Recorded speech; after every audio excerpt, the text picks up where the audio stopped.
बिस्मिल्लाहिर्रहमानिर्रहीम। मैं हूं आपका मेज़बान मोहम्मद हमजा गिलानी और आप देख रहे हैं प्रोग्राम फोकस। आज प्रोग्राम फोकस में सबसे पहले हम बात करेंगे पाकिस्तान स्टॉक एक्सचेंज की। कराची स्टॉक मार्केट के अंदर आज ट्रेडिंग जब हमने आगाज़ में देखी तो अंदाज़ा नहीं था कि आज मार्केट क्रैश हो जाएगी, बिल्कुल भी अंदाज़ा नहीं था। कौन कौन सी बातें ऐसी थी जिसको लेकर सरमायाकार दिल बर्दाश्ता हो गया और मार्केट क्रैश हो गई। 1700 पॉइंट्स माइनस हुई है आज ट्रेडिंग के दौरान मार्केट, जिसकी वजह से सरमायाकारों के अरबों रुपए डूब गए। आज प्रोग्राम में कराची स्टॉक मार्केट में ट्रेडिंग का अहवाल डिस्कस किया जाएगा। उसके अलावा करेंसी मार्केट पर मैं आऊँगा। करेंसी मार्केट में डॉलर की कदर दिन ब दिन बढ़ रही है।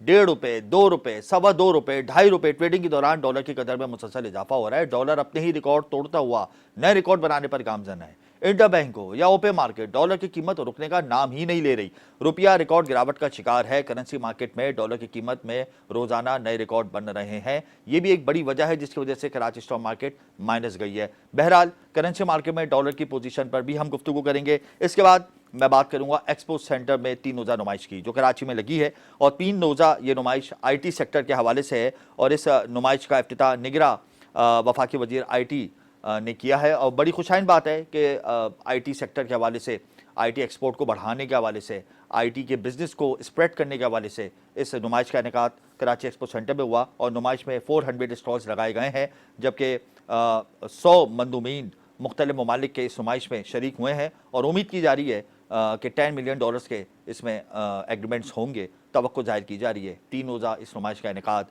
कराची एक्सपो में आज हुआ है। और ये खुशाइन बात है आईटी सेक्टर के लिए, क्योंकि हमने अपनी आईटी एक्सपोर्ट को बढ़ाना है। और इसमें कोई दो राय नहीं कि हमारी एक्सपोर्ट आईटी की बढ़ रही हैं। जाहिर सी बात है, हम लोग अगर एक्सपोर्ट के नंबर्स मैं आपको बताऊं तो पहले पे टेक्सटाइल सेक्टर है, दूसरे पे राइस और तीसरे पे आईटी। आईटी ने राइस को बीट किया है और 3rd नंबर से 2nd नंबर पर आया आईटी। और इस वक्त हुकूमत की भी यही कोशिश है कि आईटी के एक्सपोर्ट में इजाफा हो, और हम भी यही चाहते हैं कि मुआशी सूरत हाल चूँकि हमारी इतनी ख़राब है तो आईटी एक्सपोर्ट को बढ़ाएं, क्योंकि दुनिया के अंदर पाकिस्तान आईटी एक्सपोर्ट के हवाले से काफ़ी पीछे है। इसके अलावा मैं आपको आज बताऊंगा बिजली के बिलों के हवाले से। जो तर्जुमान के इलेक्ट्रिक है उनका एक वीडियो बयान सामने आया है। उन्होंने कहा है कि इलेक्ट्रिक के हाथ में बिजली की कीमतों में इजाफा नहीं है। नेपरा जब तक अप्रूवल नहीं देता बिजली की कीमतों में इजाफा नहीं किया जाता। एक रेगुलेटर है, उसके तहत के इलेक्ट्रिक को परफॉर्मेंस देनी होती है, और कीमतों और टैक्सों का तयन हुकूमत पाकिस्तान और नेपरा के पास है। और इसमें कोई दो राय नहीं है कि क्या इलेक्ट्रिक मातहत है नेपरा अथॉरिटी के, और नेपरा अथॉरिटी जाहिर सी बात है हुकूमत पाकिस्तान की एक अथॉरिटी है। और जब तक नेपरा अप्रूवल नहीं देती, ना बिजली के नरखों में इजाफा होता है, ना टैक्सेस में इजाफा होता है। बिजली की कीमतों में कमी और इजाफे का डायरेक्टली मामला नेपरा के हाथ में है। इसके अलावा आज प्रोग्राम में गुफ्तगू की जाएगी पेट्रोलियम मसनूआत की कीमतों में इजाफे के हवाले से। आज पेट्रोलियम मसनूआत की कीमतों में यकीनी तौर पर 8 से 10 रुपए का इजाफा होगा। जाहिर सी बात है इंटरनेशनल लेवल पे ऑयल प्राइसेस की कीमतों में इजाफा हुआ है। फिर हमने IMF की डिमांड पर टैक्स नेट को बढ़ाना है, टैक्स को रिकवर करना है, जो हमारे सर्कुलर डेट्स हैं उनको कम करना है। इस हवाले से हमने गैस की कीमतों में भी इजाफा करना होगा आइंदा आने वाले दिनों में, जो कि 45 से 50% तक मुमकिन है। पेट्रोलियम मसनूआत की कीमतों में इजाफा आज किया जाएगा आइंदा 15 रोज़ के लिए, और पेट्रोलियम मसनूआत की कीमतों में 8 से 10 रुपए का इजाफा हो सकता है। जबकि हाई स्पीड डीजल की कीमत में 15 से 18 रुपए का इजाफा हो सकता है। उगरा ने समरी हुकूमत को भिजवा दी है, आज ऐलान होगा इस हवाले से। जबकि एक बड़ी खबर है FBR का PIA पर एक्शन, ये पहले भी हो चुका है और आज फिर हमने देखा कि FBR ने PIA के अकाउंट्स मुंजमद कर दिए हैं। PIA ने अगस्त के महीने में 2 अरब रुपए अदा करने थे। ये वादा था PIA का, वो वादा ही क्या जो वफा हो जाए। फेडरल एक्साइज ड्यूटी के मद में 8 अरब रुपए अदा करने हैं FBR के, हमारे ज़राए हैं उनका ये कहना है। और PIA इंतज़ामिया ने फेडरल एक्साइज ड्यूटी की मद में रकम अदा नहीं की है FBR को, जिसकी वजह से एक बार फिर FBR मुतारिक हुआ है और PIA के अकाउंट्स मुंजमद कर दिए हैं। ये तमाम पॉइंट्स हैं जो आज प्रोग्राम में डिस्कस होंगे। एक इदारा पाकिस्तान का ऐसा भी है जो बहुत ज़्यादा प्रॉफिट में है। PIA ज़बू हाली की जानिब गामजन, रेलवे ज़बू हाली की जानिब गामजन, स्टील मिल ज़बू हाली की जानिब गामजन, लेकिन PNSC Pakistan national shipping corporation जो पाकिस्तान का बड़ा मुनाफा बख्श इदारा है, उस हवाले से भी आज प्रोग्राम में गुफ्तगू होगी कि PNSC की क्या कारकर्दगी है। कारकर्दगी पर सवालिया निशान तो उठ रहे हैं, लेकिन बहरहाल वो क्यों उठ रहे हैं, और PNSC इस वक्त सबसे ज़्यादा प्रॉफिटेबल ऑर्गेनाइजेशन है गवर्नमेंट ऑफ पाकिस्तान की, इस हवाले से भी आज प्रोग्राम में गुफ्तगू होगी। मैं सबसे पहले कराची स्टॉक मार्केट में ट्रेडिंग के हवाले से आपको बताऊँगा दौरान trading Karachi stock market crash हो गई। मार्केट का जब आगाज़ हुआ तो 100 इंडेक्स 46,000 के लेवल पर था, 46,300, 46,200 के बाउंड रेंज पे वो ट्रेड हो रहा था। वो बाउंड रेंज टूटती गई और 44,400 का लो लेवल आज रिकॉर्ड किया गया। मार्केट क्रैश हो गई, अरबों रुपए सरमायाकारों के डूब गए। सरमायाकारों से जब वजह जानने की कोशिश की तो सरमायाकार कहते हैं कि कल एक बयान वफाकी वजीर खजाना का सामने आया था जो बड़ा हर्ट कर गया, जिसने हमारे सेंटिमेंट्स को डिस्ट्रॉय कर दिया। वो बयान क्या था? वो बयान ये था कि मुल्की मईशत को बहुत ज़्यादा चैलेंजेस हैं। अंदाज़ा नहीं था कि मुल्की मईशत इतनी ख़राब होगी। शमशाद अख्तर साहिबा ने यह बयान दिया था सेनेट के इजलास में। फिर बाद में उन्होंने तरदीद जारी की और उन्होंने कहा कि मेरे इस बयान को मैनिपुलेट किया गया है। पहले आप वो वीडियो बयान सुन लीजिए वफाकी वजीर खजाना शमशाद अख्तर साहिबा का। आज की senate standing committee on finance की ब्रीफिंग के दौरान मेरे एक हल्के से बयान को मिस इंटरप्रेट किया जा रहा है।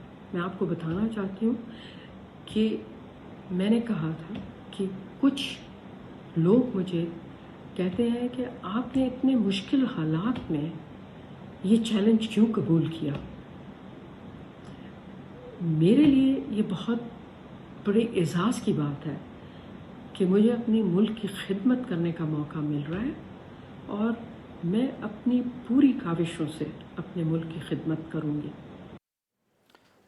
तरदीद जारी कर दी है वफाकी वजीर ख़जाना ने, और लेकिन इस बयान को बहुत ज़्यादा पॉजिटिव नहीं लिया इन्वेस्टर्स ने, और इसी की वजह से आज मार्केट कोलैप्स कर गई। और सबसे बड़ी वजह यह भी है कि इंटरेस्ट रेट का क़बल वक्त ऐलान हो सकता है स्टेट बैंक की जानिब से कल। हमारे ज़रा ये कह रहे हैं 200-300 बेसिस पॉइंट का इसमें इजाफा हो सकता है। और जिस तरीके से करेंसी मार्केट में रुपया डिवैल्यू हो रहा है, डॉलर अपने नए रिकॉर्ड बनाने पर गामज़ान है, तो ये तमाम अवामिल हैं जिसकी वजह से कराची स्टॉक मार्केट आज क्रैश कर गई और 1200 पॉइंट्स पर मार्केट क्लोज हुई। 45,000 के लेवल पर सिर्फ 48 कंपनीज ऐसी थीं जो पॉजिटिव रहीं और 256 कंपनीज ऐसी थीं जो माइनस रहीं। कराची स्टॉक मार्केट में ट्रेडिंग के हवाले से इस वक्त हमें प्रोग्राम में ज्वाइन कर चुके हैं पाकिस्तान स्टॉक एक्सचेंज के साबिक डायरेक्टर अमीन यूसुफ, और मईशत पर काफ़ी गहरी निगाह रखते हैं। मैं इनसे जानूंगा कि मार्केट के सेंटिमेंट्स आज मुकम्मल तौर पर डिस्ट्रॉय हो गए, कराची स्टॉक मार्केट क्रैश कर गई, सरमायाकारों के अरबों रुपए डूब गए, जो भी ब्लू चिप कंपनीज के शेयर से वो रेड स्केल पर आ गए। आप क्या समझते हैं अमीन यूसुफ, आइंदा आने वाले दिनों में तो मॉनेटरी पॉलिसी का भी ऐलान है और डॉलर जिस तरीके से ऊपर जा रहा है, तो आइंदा आने वाले दिनों में तो कराची स्टॉक मार्केट दोबारा रेड जोन में दाखिल होगी और इससे ज़्यादा तवक्कुआत नहीं लगानी चाहिए हमें? देखिए, आपने इंट्रो में बड़ी अच्छी बात की कि एक अच्छी न्यूज़ भी दे दी आईटी से रिलेटेड कि कुछ उम्मीद है कि वहाँ से भी कुछ हमें हमारा सोर्स ऑफ इनकम जो रेवेन्यू है आ सकता है डॉलर में, तो वो अच्छी चीज़ है। लेकिन देखिए आज स्टॉक मार्केट में जो है देखा जाए तो काफ़ी फरोख थी और प्लस है कि मार्केट जो है 45,000 का लेवल भी एक लेवल पे ब्रेक कर चुकी थी और 18 पॉइंट तक मार्केट माइनस चली गई थी, लेकिन एंड में रिकवरी हो गई।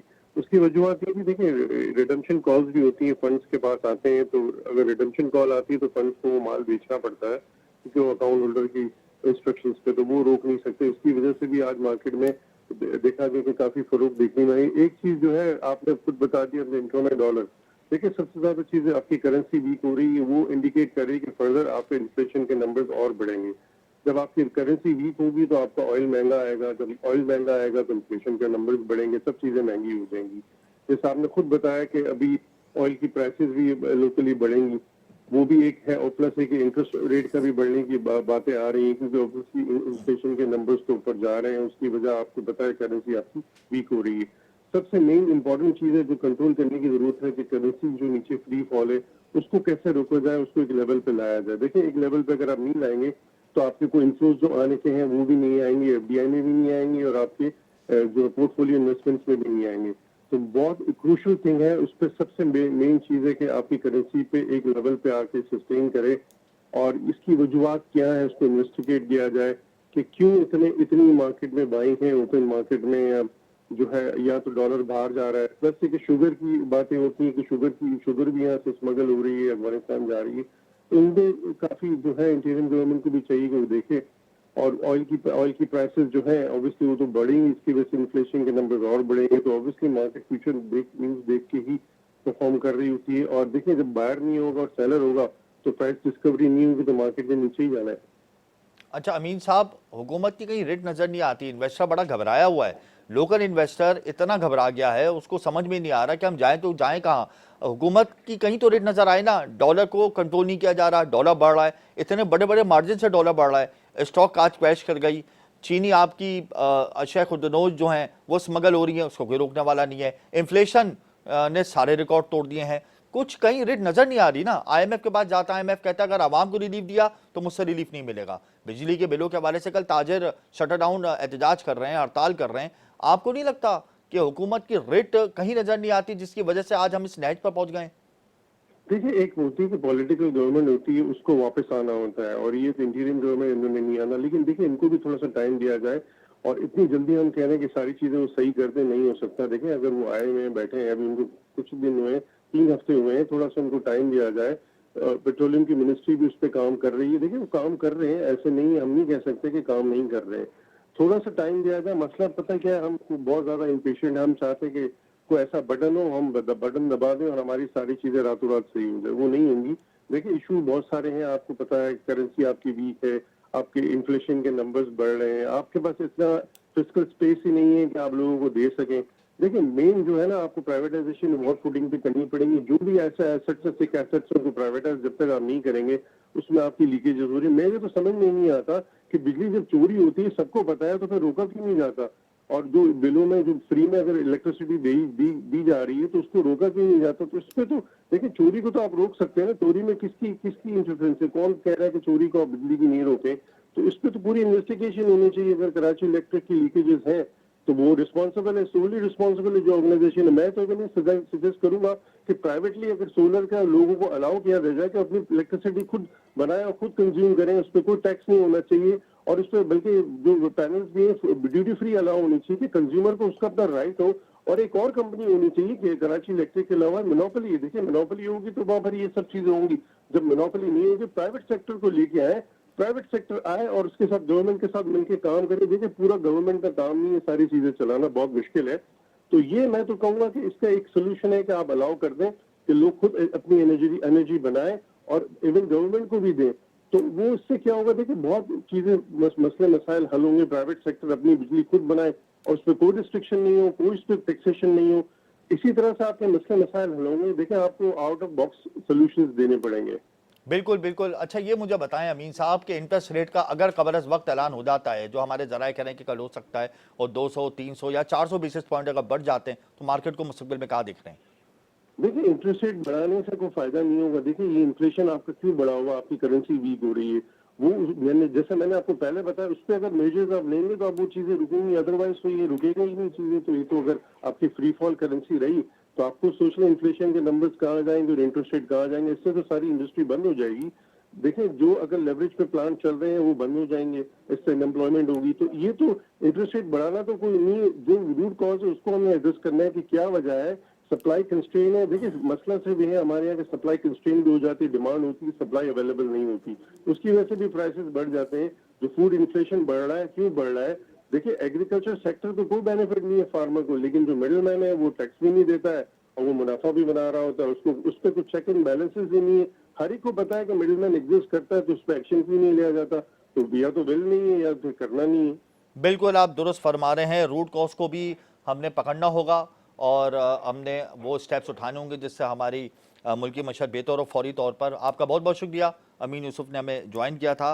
के इलेक्ट्रिक के हवाले से तर्जुमान ने वीडियो बयान जारी किया है कि के इलेक्ट्रिक चाहता है कि शहर भर में तरसील को बहाल किया जाए, लेकिन जो अमन अमान की सूरत हाल को ख़राब किया गया है, अगर वो ना हो तो ज़्यादा बेहतर है। और के इलेक्ट्रिक ने यह वजाहत भी पेश की है कि नेपरा के इख्तियार में है कि बिजली की कीमतों में इजाफा हो या कमी हो, के इलेक्ट्रिक खुद से कीमतों में इजाफा नहीं करता। के इलेक्ट्रिक के तर्जुमान उवैस मुंशी का वीडियो बयान आप देख लें, उसके बाद फिर मैं आपको इस हवाले से मज़ीद डिटेल दूंगा। पाकिस्तान भर में जो बिजली का निज़ाम है वो एक रेगुलेटेड माहौल में काम करता है। इसका मतलब ये है कि जो बिजली के बिलों में वसूल किए जाने वाले निर्ख हैं और जो बिलों में टैक्सेस लागू होते हैं, इनका तयन करने की जिम्मेदारी हुकूमत पाकिस्तान और नेपरा के पास है। अगर ये हुकाम इन निर्खों के अंदर किसी किस्म की तब्दीली करना चाहें तो वो बिल्कुल इनके इख्तियार में है और पूरे पाकिस्तान में के इलेक्ट्रिक समेत बाकी तमाम बिजली तकसीम कर कंपनीज के ऊपर ये लागू होंगे। बिजली की कीमतों में इजाफा या टैक्सेस में उतार चढ़ाव से कम के इलेक्ट्रिक का नफ़ा नुकसान मुंसलिक नहीं है। वो इसलिए क्योंकि इसका इन्हिसार कि इलेक्ट्रिक की जो सरमायाकारी है और जो कारकर्दगी में बेहतरी है, इन दो चीज़ों पर मबनी होता है। हमारा अमला शहर भर में बिजली की चोरी रोकने के लिए जो है अपनी कोशिशें सरअंजाम दे रहा है। अमले की हिफाजत के लिए हमने तमाम मुतल्लिका इदारों को भी अप्रोच किया है और हमारा मुतालबा है कि हमारी टीम्स को काम करने दिया जाए, क्योंकि ये इलाके के हक में बेहतर है। के इलेक्ट्रिक का भरपूर ताउन इस वक्त भी तमाम सार्फिन, मुअज़्ज़िज़ीन और मुंतखब नुमाइंदों के साथ है। बिल्कुल, आपने इनका वीडियो बयान सुना। तर्जुमान के इलेक्ट्रिक ओवैस मुंशी ने कहा है कि टीमें मुतहरिक हैं, लेकिन कुछ इलाके ऐसे हैं जहां पर टीमें जाने से गुरेज कर रही हैं। बिल्कुल करना भी चाहिए। जिस तरीके से हमने माजी में देखा कि पुरतशद्दुद वाक़यात सामने आए कि इलेक्ट्रिक की टीमों के हवाले से, तो थोड़ी सी अमन अमान की सूरत हाल ख़राब हुई है। बहरहाल कल के इलेक्ट्रिक के हवाले से ताजिर एहतजाज का अपना रिकॉर्ड कराएंगे, और लेकिन के इलेक्ट्रिक ने इसी हवाले से अपना वीडियो बयान जारी किया है कि नेपरा के पास इख्तियार है कि वो बिजली की कीमतों में इजाफा करे या कमी करे, टैक्सों में इजाफा करे या कमी करे। अब देखना यह है कि कल का एहतजाज जो मुल्क भर में हो रहा है, मुल्क भर में हम देख रहे हैं कि बिजली के इजाफी बिलों को लेकर बहुत ज़्यादा बेचैनी पाई जाती है। कल ताजिर भी इसी हवाले से बाहर निकलेंगे। रिकॉर्ड तोड़ महंगाई, पेट्रोलियम मसवाद की कीमतों में इजाफा, बिजली के इजाफी बिल, तो ये तमाम अवामिल हैं जिसको बुनियाद बनाकर कल एहतजाज किया जाएगा। और कल एहतजाज मुल्कगीर सतह पर किया जा रहा है। ये एक बड़ा सवालिया निशान है कि इस एहतजाज का दायरेकार मज़ीद वसी ना हो, यानी ये एहतजाज प्रोलॉन्ग ना हो और कोई ना कोई सलूशन सामने आ जाए। लेकिन इसके इम्कानात बहुत कम है, क्योंकि IMF ने कह दिया है कि बिजली की कीमतों में कोई कमी नहीं होगी, बल्कि आइंदा आने वाले दिनों में बिजली की कीमत में भी इजाफा होगा, गैस की कीमत में भी इजाफा होगा, और पेट्रोलियम मसवाद की कीमतों में तो आज इजाफा हो ही रहा है। इन तमाम टॉपिक्स पर हम गुफ्तगू का सिलसिला बढ़ाएंगे इस ब्रेक के बाद।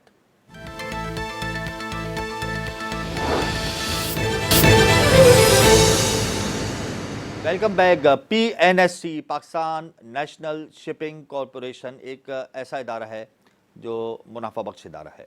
पाकिस्तान के अगर मैं दूसरे कौमी इदारों की बात करूं, जैसे कि PIA है, रेलवे है, स्टील मिल है, ये वो तमाम इदारे हैं जो ज़बो हाली की जानिब गामज़न हैं। इनको देखकर दिल खून के आंसू होता है। लेकिन PNSC एक ऐसा इदारा है जो बहुत ज़्यादा मुनाफा बख्श है, और ना सिर्फ मुनाफा बख्श है बल्कि दिन ब दिन तरक्की की राहों पर गामज़न है। इसी हवाले से इस वक्त हमें स्टूडियो में ज्वाइन किया है PNSC के डायरेक्टर हैं और KBT के ट्रस्टी भी हैं एहसन मलिक साहब। एहसन साहब, आपका बहुत शुक्रिया। पहले तो ये बताइए कि मुल्क के मुआशी मसाइल इतने बढ़ गए हैं, हर इदारा डाउनफॉल की जानिब है। PNSC को हम देख रहे हैं कि वो बहुत ज़्यादा प्रॉफिट गेन कर रहा है। मालियाती साल के जो नताइज हैं वो भी हमें इस बात का इशारा देते हैं कि PNSC की पोजीशन बहुत ज़्यादा मजबूत है। तो क्या स्ट्रेटजी है, क्या राज है इसके पीछे, आप लोगों का क्या प्लानिंग है? और अगर या बिज़नेस कम्युनिटी बहुत ज़्यादा आपके ऊपर तनकीद भी करती है कि इंपोर्ट के मसाइल हैं, कंटेनर्स खड़े हुए हैं, PNSC हमें फेवर नहीं देता, डैमेजेस और डिटेंशंस में अगर PNSC फेवर दे दे शिपिंग लाइंस के थ्रू तो हमारे कारोबार बेहतर हो जाएं। तो ये तमाम पॉइंट्स हैं, उसको ज़रा डिस्क्रिप्टिवली ज़रा बताइएगा प्लीज़। जी, अस्सलाम वालेकुम एंड थैंक यू हमदा साहब for having me over today.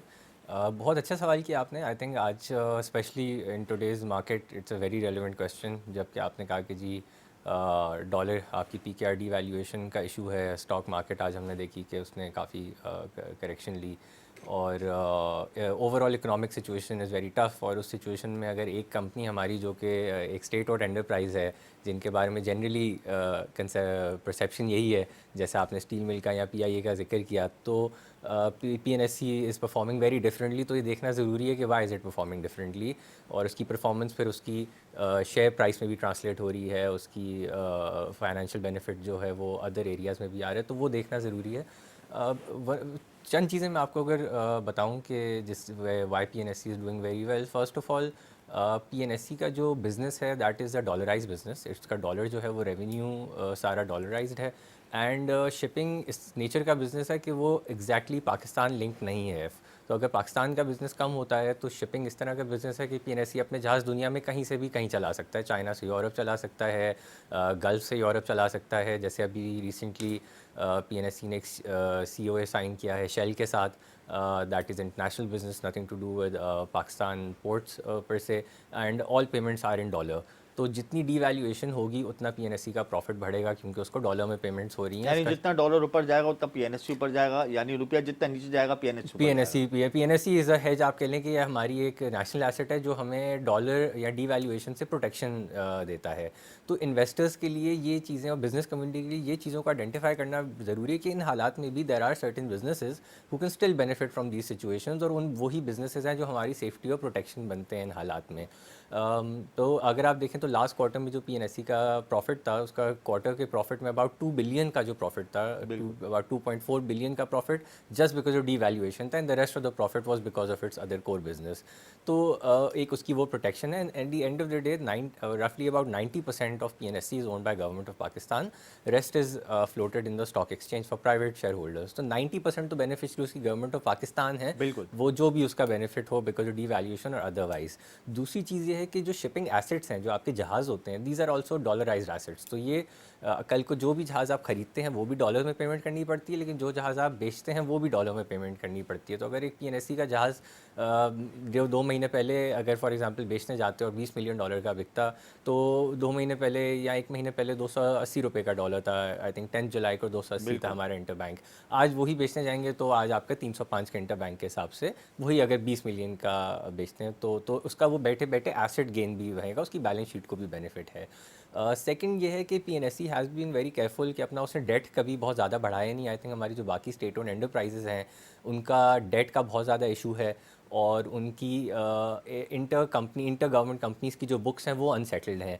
पीएनएससी का सिर्फ पीएसओ से एक रिसीवेबल है 2 बिलियन का, उसके अलावा उसके सारे जो अकाउंट्स हैं वो सेटल्ड हैं। प्राइवेट कंपनीज़ हैं, टोटल हैं, शेल हैं, पीआरएल, एनआरएल, पार्को, ये टाइम से पेमेंट्स करते हैं। और वो भी अगर इसी तरह का स्टेट ओन्ड एंटरप्राइजेज़ या गवर्नमेंट बिजनेस ज़्यादा कर रहा होता तो शायद उसको भी वो पेमेंट्स रिकवर करने में इशू होते, जैसे पीएनएससी, जैसे पीएसओ और एसएसजी और एसएनजीपी को ये इशूज़ आ रहे हैं, जो जीडीसी को आ रहे हैं। अच्छा, एहसान साहब, एक परसेप्शन बना हुआ है बिजनेस कम्युनिटी के जहनों में ना कि पीएनएससी विलन है, पीएनएससी की वजह से हमें डैमेजेज और डिटेंशंस पड़ते हैं। हमारा कंटेनर अगर खड़ा हुआ है तो अगर पीएनएससी शिपिंग लाइंस के थ्रू हमें फेवर दिलवा दे तो भाई हमें वारा खा जाए या हमारी लागत में कमी आ जाए या डॉलर जो बढ़ रहा है उससे हमें थोड़ा रिलीफ मिल जाए। तो मुतादिद बार इन्होंने मुलाकातें भी की, शिपिंग कंपनीज़ की नुमाइंदगान से, पीएनएससी के अहदेदारान से भी मुलाकातें करने की कोशिश की। फिर इसमें वज़रा भी आ गए, वफाकी वज़ीर भी आए थे साहब तो, लेकिन फिर भी मुज़ाकरात कामयाब नहीं हुए। तो जो एक परसेप्शन बना हुआ है उस परसेप्शन को आप ज़रा डिफ़ाइन करें। क्या पीएनएससी मुस्तक़बिल में नेशनल इंटरेस्ट को सामने रखते हुए बिजनेस कम्युनिटी को फेवर देगा या पॉलिसीज़ नहीं है, क्या अवामिल इसके पीछे? जी, I think I am thankful to you, आपने जो परसेप्शन का वर्ड इस्तेमाल किया बिल्कुल आपने सही इस्तेमाल किया, because this perception is far from reality. मैं 2-3 एग्जांपल्स में इसको एक्सप्लेन कर देता हूँ। First of all, PNSC containerize business में नहीं है, तो जितना कंटेनर डेमरेज, डिटेंशन और ये जो इम्पोर्ट्स पे हमारे कंटेनर्स ब्लॉक हुए हुए हैं because of dollar payments issue, LCs नहीं ओपन हो रही, डॉक्यूमेंट्स बैंक से रिटायर नहीं हो रहे, उसकी वजह से जो शिपिंग लाइंस जो डेमरेज और डिटेंशन चार्ज कर रही हैं, PNSC is not a part of that. वो हमारी तकरीबन 10 से 12 इंटरनेशनल शिपिंग लाइंस हैं, जैसे मर्क्स लाइन है, हैपिक लॉयड है, सैफ मरीन है, OOCL है, ये पाकिस्तान में काम कर रहे हैं सालों से, और ये है कंटेनर बिजनेस को जो केटर करते हैं। तो आई थिंक बिजनेस कम्युनिटी की कंटेंशन ये होनी चाहिए कि पीएनएससी भी कंटेनर बिजनेस में एंटर करे, जो कि I think I am thankful to rear admiral Jawad साहब जो हमारे चेयरमैन हैं, वो कुछ इनिशिएटिव ले रहे हैं कि पीएनएससी भी कंटेनर बिजनेस में है, क्योंकि पाकिस्तान का कंटेनर वॉल्यूम काफ़ी है जो हमारी बिजनेस कम्युनिटी को कंटेनराइज ट्रेड उनकी रहती है, इंपोर्ट्स हैं उनकी, रॉ मटेरियल्स हैं, टेक्सटाइल एक्सपोर्ट्स हैं हमारी, वो सारी कंटेनराइज्ड हैं। तो अगर पीएनएससी कंटेनर बिजनेस में एंटर करेगा तो इनको डेफिनेटली रिलीफ 2 एंड से मिलेगा। एक कि पीएनएससी जब इन्हें चार्ज करेगा तो पाक रुपीज़ में फ्रेट चार्ज करेगा। आज के दिन भी पीएनएससी वाहिद इदारा है जो हमारी रिफाइनरीज़ को फ्रेट पाक रुपीज़ में चार्ज करता है और इंटरनेशनल कंपनीज़ को डॉलर्स में चार्ज करता है। तो हमारी जो रिफाइनरीज़ अगर पीएनएससी के अलावा वो जहाज़ किसी से फ्रेट लेती हैं तो उनको वो डॉलराइज पेमेंट्स करनी पड़ती है, लेकिन पीएनएससी को वो पाक रुपीज़ में पेमेंट करते हैं। तो पीएनएससी एक तरह हमारा डॉलर आउटफ्लो भी सेव कर रहे हैं और इनफ्लो भी हमें ला के दे रहे हैं। तो बिज़नेस कम्युनिटी और पीएनएससी से इन टच होके, and I would through your programme welcome them to contact us. तो जो भी उनके लिए बेनिफिट्स हम कर सकते हैं, जैसे अभी हमारी कुकिंग ऑयल इंडस्ट्री थी, एडिबल ऑयल इंडस्ट्री जो है, उसके साथ भी एक COA साइन किया है कि वो भी जो अपना फ्रेट डॉलर में पे करते हैं और CFR की LC खोलते हैं पाकिस्तान से, वो FOB की LC खोलें और फ्रेट लोकल पे करें पीएनएससी को ऑन ईजी टर्म्स एंड उसमें बड़े अच्छे टर्म्स भी ये उनको तो बड़ी PNSC दे खुशहाल सकता बात है। बताई जी आपने। बिल्कुल, तो उस वो चीज़ों के ऊपर थोड़ा आई थिंक कनेक्टिविटी बढ़ानी चाहिए, कम्युनिकेशन को बढ़ाना होगा and the current team at PNSC I think they are very proactive under the leadership of Chairman Jawad Saab and even I would like to say कि जो हमारे outgoing ex-minister for maritime affairs Mr. Faisal Sabzwari साहब, उन्होंने भी कुछ इक़दाम इस तरह के बहुत अच्छे किए। तो एक आपको एक और एग्जांपल दूंगा कि जैसे हमने रेवेन्यू को डॉलर की तरफ लेके गए, जैसे आपको शेल का मैंने एग्जांपल दिया, और उन्होंने बोला जी कॉस्ट को पाक रुपीज़ में कन्वर्ट करें। जो आप कॉस्ट अपनी दुनिया भर में रिपेयर्स कराते हैं, जहाज़ों का फ्यूल खरीदते हैं, वो उसके लिए डॉलर में पेमेंट करते हैं, उसको लोकल पे लेकर आएँ और रेवेन्यू अपना डॉलर पे रखें ताकि आपका डॉलर इनकम बढ़े।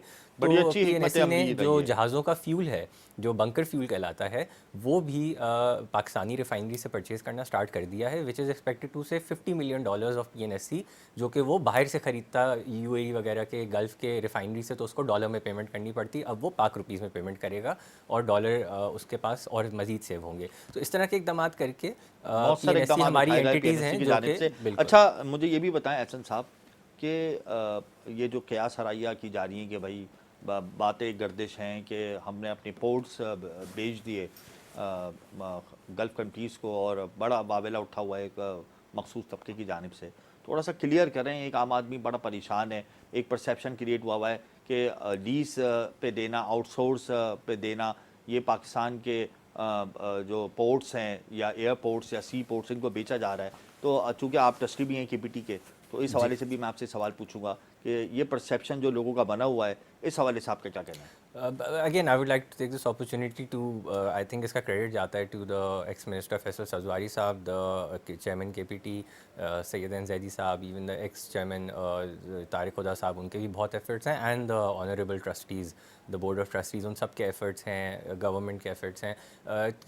I would like to congratulate them for this success। इसमें भी आपने जैसे कहा कि perception ये ज़रूर है कि पोर्ट को बेच दिया और इस तरह की बात है, लेकिन मैं इसको थोड़ा सा एक्सप्लेन कर देता हूँ। देखिए, पोर्ट ऑपरेट ही इस मॉडल पे करते हैं दुनिया भर में कि पोर्ट कहते हैं कि जी मेरे पास लैंड अवेलेबल है, मेरा काम पोर्ट चलाना नहीं है, इसको फैसिलिटेट करना है। फैसिलिटेट करने के लिए वो कहते हैं कि जी दुनिया भर में जो टर्मिनल ऑपरेटर्स हैं, जिनका ये प्रोफेशनल काम है, वो आएँ और हमें पैसे दें, एक अपफ्रंट पेमेंट्स करें, उसके बाद पर वेसल पर कंटेनर डिफरेंट चार्जेस होते हैं, वो पेमेंट्स करें और इधर आएँ 20 साल 25 साल 26 साल की लीज़ करें, and after expiry of that lease we will see कि हमने दोबारा इन्हीं को देना है या हमने बेहतर टर्म्स में किसी और को देना है।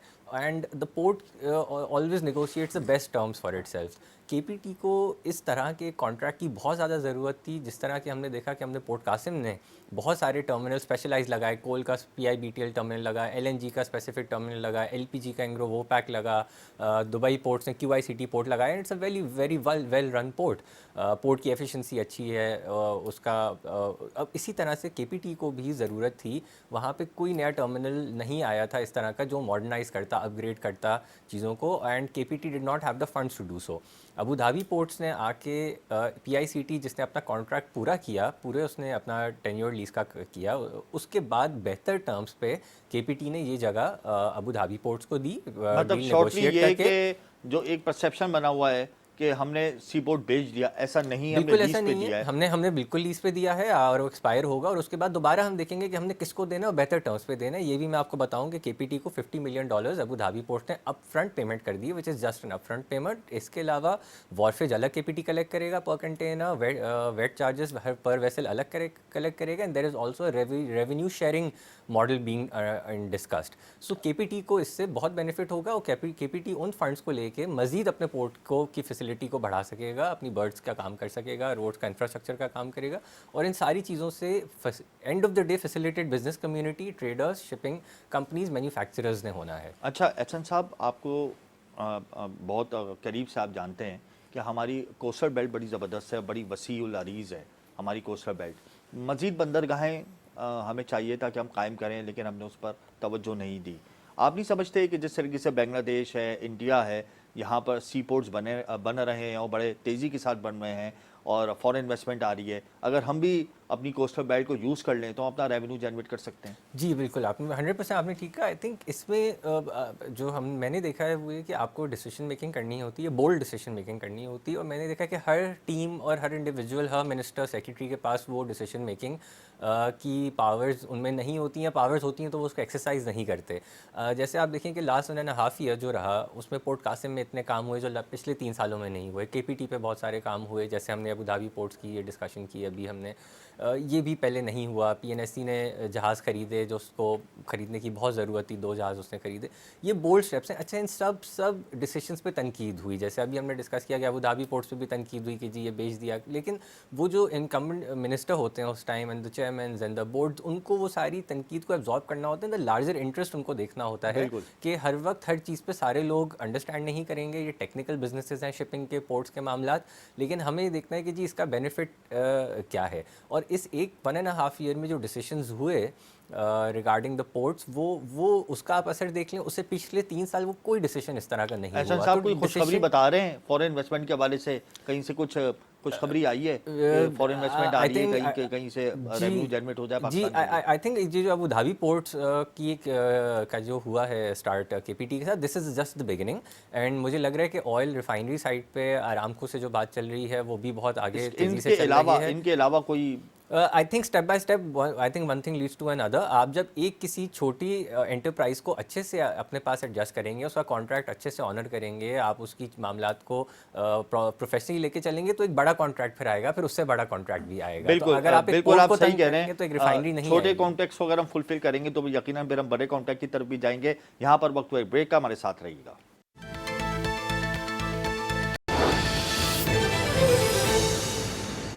Welcome back. प्रोग्राम में इस वक्त हमें ज्वाइन किया है नायब सदर हैं फेडरेशन चैम्बर ऑफ कॉमर्स के शब्बीर मंशा।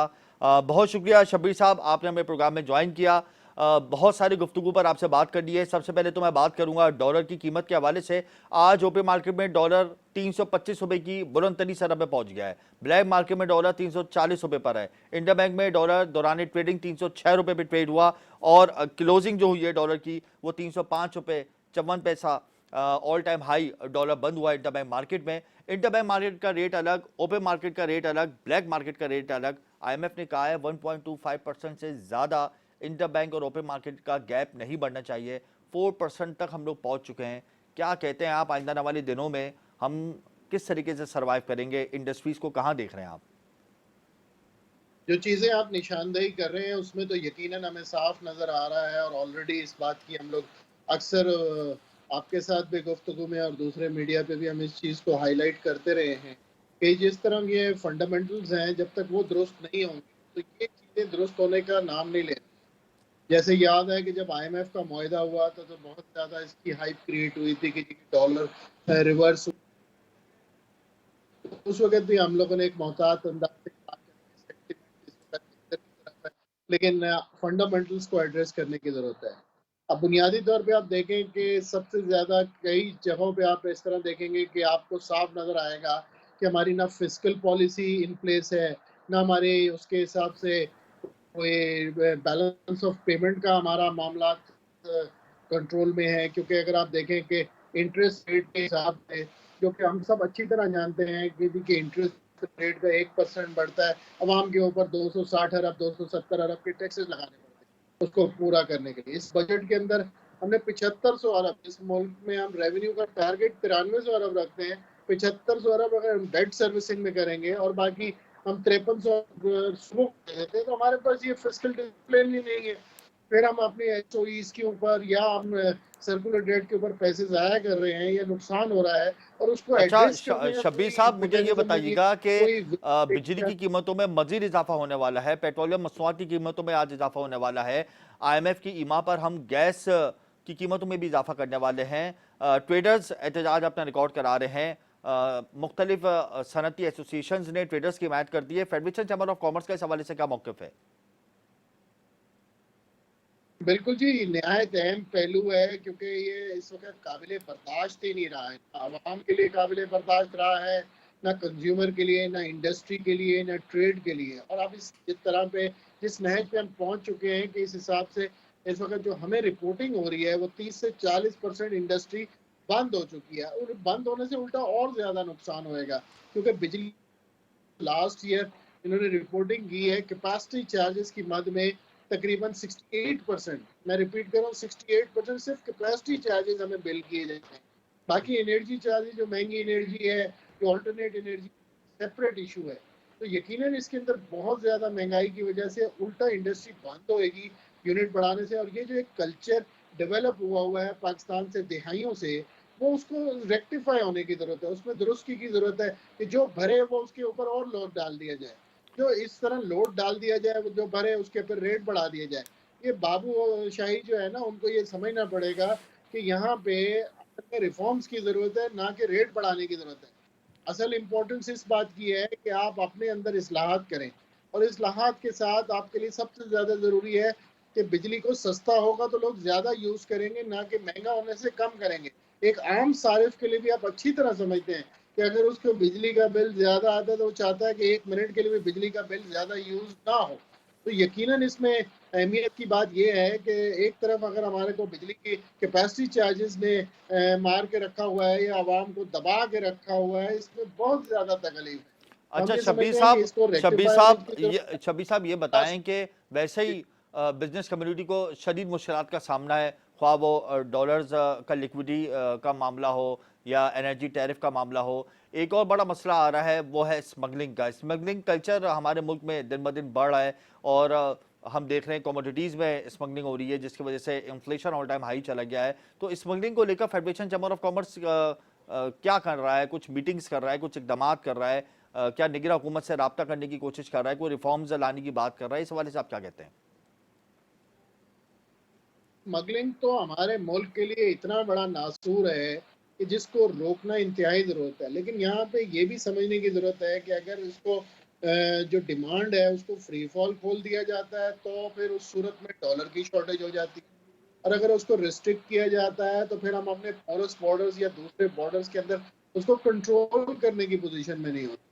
तो इस हालत में इसको एक वाहिद रास्ता है कि इसको इंसेंटिवाइज इस तरीके से किया जाए कि रिफॉर्म्स ऐसी हो कि स्मगलर को वारा ना हो, और जो मुलविस लोग हैं उन पे सख्त क्रैकडाउन किया जाए, और इसका मुतालबा अक्सर करते रहे। आप ये बिल्कुल, देखें कि अगर बिल्कुल, किसी बिल्कुल को शब्बीर कानून साहब, आप बिल्कुल दुरुस्त फरमा रहे हैं। क्रैक डाउन करना चाहिए स्मगलर को। हमारे साथ ही आप रहिएगा। एहसन साहब, मैं आपकी जानिब आऊँगा। आप ये मुझे बताएं कि बाय सी स्मगलिंग बहुत बढ़ रही है, बाय रोड भी बढ़ रही है। इस वक्त पाकिस्तान के अंदर हम देख रहे हैं कि चैरिटी तो देखें अपनी जगह है, जिसकी वजह से थोड़ा बहुत हम लोग अपना कवर कर लेते हैं, लेकिन स्मगलिंग का जो कल्चर है वो इतना तेज़ी से परवान चढ़ रहा है, जिसकी वजह से इन्फ्लेशन ऑल टाइम हाई जा रहा है, बिजनेस कम्युनिटी को मुश्किलात है। तो इस हवाले से कुछ इकदाम कर रही है PNSC।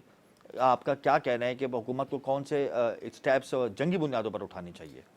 देखिए, बेसिकली तो काम ये अथॉरिटीज़ का है। फॉर एग्जांपल जैसे कस्टम्स है तो आपकी जो पोर्ट्स की क्लियरेंस है वो authority, the right authorities, custom intelligence जो स्मगलिंग को रोक सकती है। एंड आई थिंक वहाँ कंट्रोल्स वीक हैं, और वो कंट्रोल्स को बेहतर करने के लिए बहुत काम करने की ज़रूरत है। आई डोंट थिंक वो ओवरनाइट कोई सोल्यूशन उसका हो सकता है। टेक्नोलॉजी का बहुत कम इस्तेमाल है हमारे पास, जिसकी वजह से स्मगलिंग और ज़्यादा इजीली पॉसिबल रहती है। अगर टेक्नोलॉजी बढ़ जाए, हम अपनी टेक्नोलॉजी को मजीद बेहतर कर लें तो हम स्मगलिंग को रोक सकते हैं। बिल्कुल, सी पोर्ट्स पे डेफिनेटली हम रोक सकते हैं, एयरपोर्ट्स पे रोक सकते हैं, लेकिन हमारे जैसे ईरान बॉर्डर है, चमन बॉर्डर है, तो वहाँ पे हमें मज़ीद जो है आई थिंक इकदाम लेने पड़ेंगे। बट जो हमारे सी पोर्ट्स हैं उन पे डेफिनेटली कस्टम की विजिबिलिटी बेहतर करने के लिए टेक्नोलॉजी का यूज़ होना चाहिए। गेट्स पे स्कैनिंग होनी चाहिए, जो आपका रिकॉर्ड कीपिंग है in terms of which container holds what, उसकी वो बहुत ज़्यादा, क्योंकि वॉल्यूम्स इतने ज़्यादा हैं कि वो ह्यूमनली पॉसिबल नहीं है कि वो मैनुअल तरीके से आप चीज़ों को चेक एंड बैलेंस में रखें। एंड करप्शन को ख़त्म करने का सबसे अच्छा तरीका जो है वो सॉफ्टवेयर एंड IT है। तो बिल्कुल, वो बिल्कुल, उसकी आप तरफ आना दुरुस्त पड़ेगा कह रहे हैं। हमें। हमने अपनी टेक्नोलॉजी को बेहतर करना होगा ताकि हम स्मगलिंग कल्चर को रिड्यूस कर सकें। आखिर में शब्बीर साहब मुझे ये बता दें, कल अगर स्टेट बैंक कबल अज़ वक्त मॉनेटरी पॉलिसी का ऐलान कर देता है और 300-400 बेसिस पॉइंट्स इजाफा कर देता है इंटरेस्ट रेट में, तो क्या इंडस्ट्रीज शट डाउन हो जाएंगी? क्योंकि इतने हाईएस्ट रेट पर, और ख़ास तौर पे जब काइबो रेट भी बढ़ेगा, जब इंटरेस्ट रेट बढ़ेगा, इंडस्ट्रीज का सर्वाइवल है पाकिस्तान में? यही चीज स्टेट बैंक आज तक नहीं समझ सका, ना आईएमएफ को बावर करा सका है कि हमारे मुल्क में ये निज़ाम नहीं इन्फ्लेशन को कंट्रोल करने में कामयाब हो सकता, क्योंकि जिस मुल्क में 17 खरब कैश इकोनॉमी के हैं, जो कैश इकोनॉमी सिस्टम के अंदर नहीं है, और उसके अंदर सबसे बड़ी बात यह है कि अगर सिर्फ 1% टैक्स लगता है तो करीब 260-70 अरब का इम्पैक्ट पड़ता है, और ऑलरेडी 7500 अरब का हम डेट सर्विसिंग सिर्फ कर रहे हैं, इसमें डेट का वो नहीं है। तो ये मुमकिन नहीं है कि पाकिस्तान के निज़ाम में ये बेनिफिशियल हो। ये बुनियादी तौर पे वो उन इकोनॉमी जो वेस्टर्न इकोनॉमीज हैं जिसके अंदर यूजुअली हर चीज़ क्रेडिट बेस्ड होती है, उसको स्लो डाउन करने के लिए तो ये पॉलिसी अट्रैक्टिव हो सकती है, लेकिन ये इस पार्ट्स पे नहीं हो सकती। इसके लिए एक वाहिद सोल्यूशन जो हमें नज़र आता है कि इंटरेस्ट रेट तो बल्कि कम होना चाहिए, इंडस्ट्री को ज़्यादा चलना चाहिए, और तभी वो वाइबल हो सकी। ये बंद इंडस्ट्री हुई है, वो अगर कम होएगी तो इन्फ्लेशन उससे कम होएगी। बिल्कुल, आप बिल्कुल बजा कह रहे हैं कि बिल्कुल बजा कह रहे हैं आप शब्बीर साहब कि हमारे मुल्क की इकोनॉमी कैश रेट पर एनएसआर करती है, और इसमें कोई दो राय नहीं कि ये फार्मूला कि जब इन्फ्लेशन बढ़ जाए तो हम इंटरेस्ट रेट बढ़ा दें, ये फार्मूला हमारे मुल्क में इस वक्त नाकाम है। मैं अपने तमाम मेहमानों का बहुत शुक्रिया अदा करता हूँ, और इस वक्त प्रोग्राम का वक्त ख़त्म हुआ है, हमें इजाज़त दीजिए, कल हम फिर हाजिर होंगे। अल्लाह हाफ़िज़।